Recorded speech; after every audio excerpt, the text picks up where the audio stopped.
ధన్యవాదాలు అధ్యక్ష. నా నియోజకవర్గంలో రోడ్డు పరిస్థితి దుర్భరంగా ఉంది.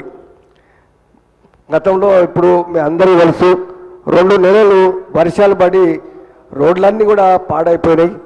అదేవిధంగా మరి నా నియోజకవర్గానికి గౌరవ ముఖ్యమంత్రి గారు రావడం జరిగింది. వారికి కూడా మరి పంచాయతీ రోడ్డు కానీ ఆర్ఎంబీ రోడ్డు కానీ వారికి మరి నా యొక్క దరఖాస్తు కూడా ఇవ్వడం జరిగింది. కానీ ఇప్పటి వరకు ఒక్క మీటర్ కూడా వేసినట్టు కనబడతలేదు. మరి ఏంటంటే ప్రజలు రోడ్ల మీద పోతుంటే మోటార్ సైకిల్ మీద పోని కార్ల మీద పోని మరి పడితే గుంతలలో పడి కాళ్ళలో కొట్టుకుంటున్నారు. కాబట్టి ప్రభుత్వం దీన్ని ఆలోచించి మరి ఈ యొక్క రోడ్ల విషయం కూడా ఆలోచించాలని మీ ద్వారా ప్రభుత్వాన్ని కోరుతున్నాం. అదేవిధంగా సార్ నా నియోజకవర్గం మండల జనసంఘం మండల మా దగ్గర ఒక కేతకి సంగమేశ్వర అనే ఆలయం ఉంది, మీకు కూడా తెలుసు. మరి అక్కడ మా 6 పడకల మరి హాస్పిటల్ ఉంది. దాన్ని 30 పడకల హాస్పిటల్గా చేయాలని, ఎందుకంటే కర్ణాటక మహారాష్ట్ర నుంచి ప్రజలు వస్తున్నారు. అక్కడక్కడ కొన్నిసార్లు ఒకనాడు టెంపుల్కి ఒక లేడీ వచ్చింది జ్వరంతో బాధపడి, కానీ అక్కడ హాస్పిటల్ లేనందుకు బాగా ఇబ్బంది పడింది. కాబట్టి దాన్ని మరి 30 పడకల హాస్పిటల్ చేయాలని మీ ద్వారా ప్రభుత్వాన్ని కోరుతా ఉన్నాను. మినిస్టర్ గారు శ్రీమతి కొండా సురేఖ గారు. సభ్యులు చెప్పిన విషయం నోట్ చేసుకోవడం జరిగింది అధ్యక్ష. శ్రీ గాంధీ గారు.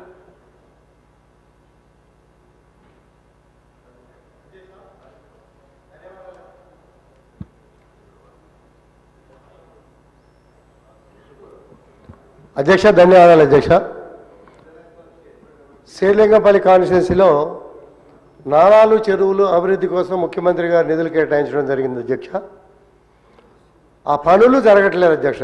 కారణాలు ఏమిటంటే కిర్లోస్కర్ కమిటీలని రకరకాల కమిటీలని గతంలో 8 మీటర్ల నాలా అని 10 మీటర్ల నాలా అని 20 మీటర్ల నాలా అని ఇప్పుడు 40 మీటర్ల నాలా అని రకరకాల డీవియేషన్లు ఉంటే దాని మూలన అధికారులు సమన్వయ లోపంతో పనులన్నీ కూడా పెండింగ్ పెట్టారు అధ్యక్ష. గతంలో కూడా కమిషనర్ గారికి చెప్పడం కూడా జరిగింది అధ్యక్ష. కేటాయించిన నిధులు కోసం అడగట్లేదు అధ్యక్ష. కేటాయించి ఆర్థిక పరిస్థితి ఇబ్బంది ఉన్నా కానీ నాలాల మీద చెరువుల మీద వర్షాలు భారీగా పడే పరిస్థితుల్ని శాశ్వతంగా పరిష్కరించాలనే ఉద్దేశంతో నిధులు కేటాయిస్తే ఇరిగేషన్ డిపార్ట్మెంట్ చెరువుల మీద నాలాల మీద ఆ పనుల్ని పెండింగ్ పెట్టి కాలయాపన చేస్తూ ఉన్నారు అధ్యక్ష. దీని మీద మున్సిపల్ శాఖ మంత్రిగా ముఖ్యమంత్రి గారు కూడా ఉన్నారు కాబట్టి దీని మీద ఒక నిర్ణయం తీసుకొని ఈ పనులు పూర్తి చేసే విధంగా ఆదేశాలు ఇవ్వాలని తమ ద్వారా సభను కోరుతా ఉన్నారు అధ్యక్ష. సభ్యులు చెప్పింది నోట్ చేసుకోవడం జరిగింది అధ్యక్ష. శ్రీ మేఘారెడ్డి గారు. ధన్యవాదాలు అధ్యక్ష. వనపర్తికి సంబంధించి 2-3 విషయాలు అధ్యక్ష. ఈ నాగవరం వనపర్తి పక్కల నాగవరం అండ్ ఈ రాజనగరం ఉన్న విలేజ్ ఉంటాయి అధ్యక్ష. అక్కడ ఎండోమెంట్ ల్యాండ్కి సంబంధించిన కొన్ని రెవెన్యూ ల్యాండ్స్ మిస్టేక్లో సర్వే నెంబర్స్ పడ్డాయి.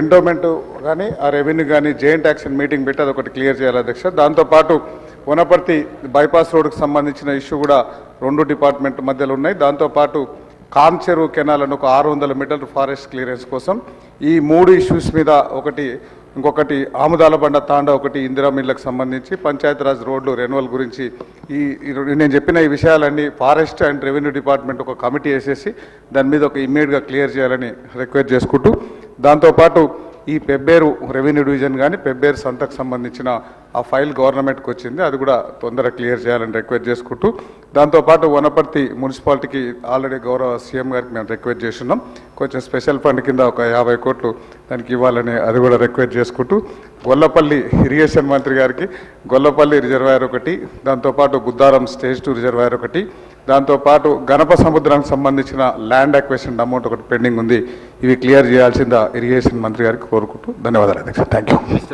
అధ్యక్ష, సభ్యులు చెప్పిన విషయాలన్నీ కూడా నోట్ చేసుకోవడం జరిగింది అధ్యక్ష. శ్రీ రాజ్ ఠాకూర్ గారు.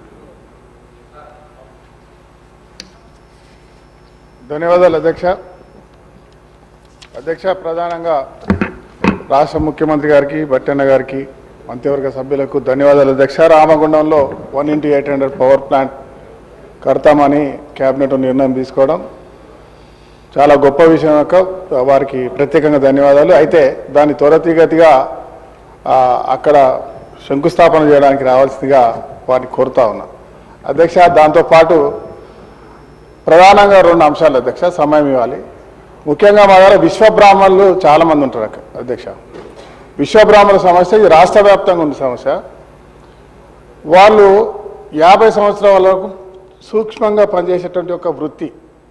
ఈ మధ్యకాలంలో అనేక బంగారు షాపులు, రెడీమేడ్ షాపులు రాజస్థాన్ నుంచి ఇతర ప్రాంతాల నుంచి ఇక్కడికి వర్కర్స్ రావడం వల్ల విశ్వబ్రాహ్మణులుగా పనిచేసేటువంటి హౌసుల వాళ్ళకి వడ్రంగులు ఇతర వ్యవస్థలో కూడా పని లేకుండా పోతా ఉంది. దానివల్ల అనేక సమస్యలు ఎదుర్కొంటా ఉన్నారు. వాళ్ళ కళ్ళ యొక్క ఐసైట్ తగ్గిపోగానే 50 సంవత్సరాలకే వాళ్ళకి వృత్తి లేక చాలామంది ఆకలి చావులు. వాళ్ళ పిల్లలు ఏదైనా చదువుకొని ఉంటేనేమో వాళ్ళ కుటుంబాలు బాగున్నాయి, తప్పిన వాళ్ళందరూ కూడా కూలిపోయేటువంటి పరిస్థితి. వారి అంశంలో ప్రత్యేకంగా ఆలోచన చేయాలి. పెన్షన్లు ఆ 50 సంవత్సరాలకి ఇచ్చేటువంటి ఒక అవకాశం కల్పిస్తే బాగుంటుందని చెప్పి ఆలోచన. దాంతోపాటు అధ్యక్ష, పక్క రాష్ట్రాల్లో వారికి కనీసం ఏదంటే పుస్తే మట్టలు చేసేటువంటి ఒక జీవో తీసిరు అధ్యక్ష. అలాంటి కార్యాచరణ మా రాష్ట్ర ప్రభుత్వం కూడా తీసుకొని ఇస్తే ఆ విశ్వబ్రాహ్మణులకు నిజమైనటువంటి ఒక జీవితాన్ని ఇచ్చినట్టు ఉంటుందని చెప్పి నేను కోరుతా ఉన్నా. అలాగే అధ్యక్ష, ఇంకొకటి గౌడ సంఘానికి సంబంధించిన సమస్య అధ్యక్ష. రామగుండం నియోజకవర్గంలో ఎటు చూసినా ప్రభుత్వ రంగ భూములు ఉంటాయి. ఎన్టీపీసీయో లేకుంటే సింగరేణియో లేకుంటే జెన్కోనో లేకుంటే కేశవరామో ప్రభుత్వానికి సంబంధించిన ఎక్కడ కూడా భూములు లేవు. ఉన్నకాడికి అన్నీ కూడా అన్ని ప్రభుత్వాలు ఇండస్ట్రీస్ కొరకు తీసుకోవడం జరిగింది. ఇక గతంలో ఉన్నటువంటి చెట్లు కూడా తీసేసి వాళ్ళకు చాలా తక్కువ అమౌంట్ ఎన్టీపీసీ వాళ్ళు ఇవ్వడం జరిగింది. ఇలా గౌడ సంఘం వాళ్ళు కల్లు గీత కార్మికులు వారికి వనాన్ని పెంచుకోవడానికి భూమి కావాలంటే ప్రభుత్వం భూమి ఇచ్చే పరిస్థితుల్లో లేదు, రెవెన్యూ భూమి. నేను ప్రభుత్వాన్ని కోరుతా ఉన్నా, ముఖ్యంగా బట్టన్న గారు ఇక్కడే ఉన్నారు, ఎనర్జీ మినిస్టర్. మా సింగరేణిలో ఓపెన్ కాస్ట్ బొగ్గు గనుల కింద ఉన్నటువంటి భూమి 20-30 ఎకరాలు ఎక్కడ ఉంటే అక్కడ భూమిని అక్కడ చెట్లు పెంచి వారికి లీజ్ ఇస్తే, నా ప్రాంతంలో అనేక మంది కార్పొరేషన్లో గౌడ సంఘాల వాళ్ళు ఉన్నారు. గౌడ కులాలు అనేటివి లేనటువంటి ఊరు ఎక్కడ లేదు. చాలా ఎక్కువ మంది ఉంటారు. వాళ్ళకు ఉపాధి లేక నానా ఇబ్బంది పడుతూ ఉన్నారు. అనేక సార్లు మా మంత్రి గారు శ్రీధర్ బాబు గారు, జిల్లా కలెక్టర్ గారు చెప్పడం, తర్వాత గ్రామాల్లో పోయి మేము రెవెన్యూ ల్యాండ్ కూడా ఎక్కడం ఎక్కడ లేదు. అయితే ఉన్నదల్లా సింగరేణి ఆ ఓపెన్ కాస్ట్ మైన్ కింద ఆ బొగ్గు గనులు కూడా పూర్తయిపోయినాయి. అది పెట్టడం వల్ల ఆ ప్రాంతానికి ఒక పర్యావరణంగా ఉంటుంది, చూడడానికి అందంగా కూడా ఉంటుంది. దాంతోపాటు వారికి ఉపాధి దొరుకుతుంది. ఖచ్చితంగా బట్టన్న గారు దీనిపై స్పెషల్గా ఫోకస్ చేసి ఇదే రోజు ఒక సీఎండీకి చెప్తే అక్కడ ఉన్నటువంటి వారికి ఉపాధి కలిగేటువంటి అవకాశం ఉంటుందని చెప్పి భావిస్తా ఉన్నా. అదే మాదిరిగా అధ్యక్ష, నిన్న మొన్న చిన్నది సింగరేణి సమస్య అధ్యక్ష. ఇవాళ ప్రభుత్వం చాలా స్పష్టంగా ఉంది. కార్మికులకు ఇవాళ బోనస్ పెంచడం, కాంట్రాక్ట్ కార్మికులు లేరని చెప్పినటువంటి వారికి ఇలా 500 రూపాయలు అడిషనల్గా వేస్తూ వాళ్ళకు కూడా లాభాల బాటలు ఇవ్వడం. మరి ఇవాళ డిపెండెంట్ ఉద్యోగాల అంశంలో గతంలో విజిలెన్స్ కేసు జరిగి ఇబ్బంది జరుగుతూ ఉంది. దానిపై త్వరితగతిగా మనం చేస్తూ ఉన్నాం. ఆ తొందర చేస్తూ ఆ మారుపేర్ల సమస్యను కూడా పరిష్కారం చేస్తే కార్మికులందరూ కూడా ప్రతిసారి కాంగ్రెస్ పార్టీ వెంబడి ఉన్నారు. ప్రజాస్వామ్య తెలంగాణ రావాలనుకున్నారు. వారికి న్యాయం చేసే పద్ధతిలో కొంచెం స్పీడ్ పెంచాల్సిందిగా కోరుతూ అవకాశం ఇచ్చినందుకు ధన్యవాదాలు. మినిస్టర్ గారు. గౌరవ సభ్యులు చెప్పిన విషయాలన్నీ కూడా నోట్ చేసుకోండి.